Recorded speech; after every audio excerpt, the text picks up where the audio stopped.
हमार गाना देखे खातिर हमार चैनल के सब्सक्राइब करी और बेल आइकन के जरूर दबाई।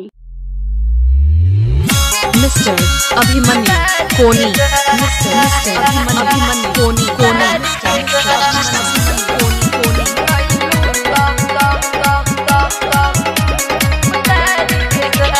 चढ़ते काटिकावा तू ससुरा में अइलू, जाए जाए कइले बारू पूजो ना कइलू।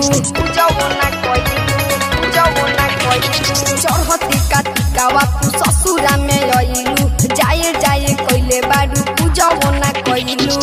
ऐसे न उल्टी पाला महारी के जाए, ऐसे न उल्टी पाला महारी के जाए। अइलू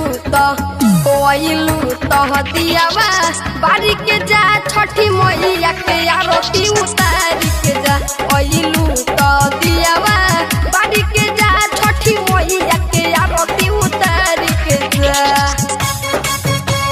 मिस्टर अभिमन्यु कोनी, मिस्टर अभिमन्यु कोनी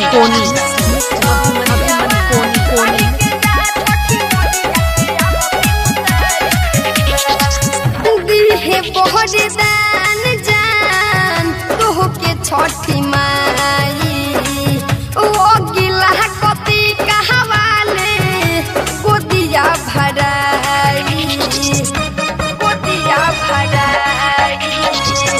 दिहे बहरे दान जान तोह के छठी माई, ओ गिला कति कहवाले गोदिया भराई।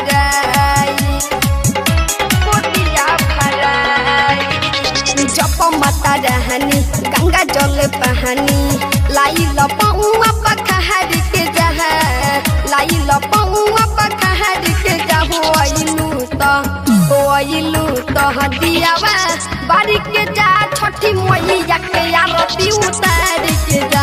अइलू तो दियावा बारी के जा, छठी मैया के आरती उतार के जा।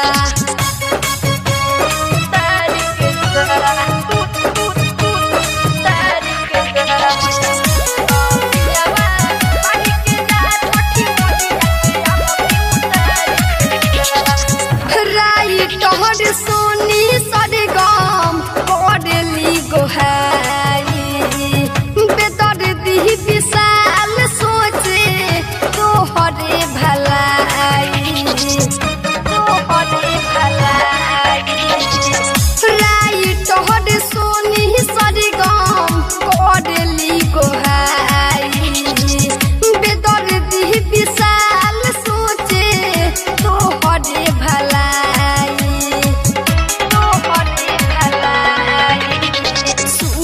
संगम कहल जवन टाइगर के बात जनी तहारी के जहा, टाइगर के बात जनी तहारी के जाहो। अइलू ता दियावा बारी के जा, छठी मैया के आरती उतारी के जा। अइलू तो दियावा बारी के जा, छठी मैया के आरती उतारी के जा। मिस्टर अभिमन्यु कोनी, मिस्टर अभिमन्यु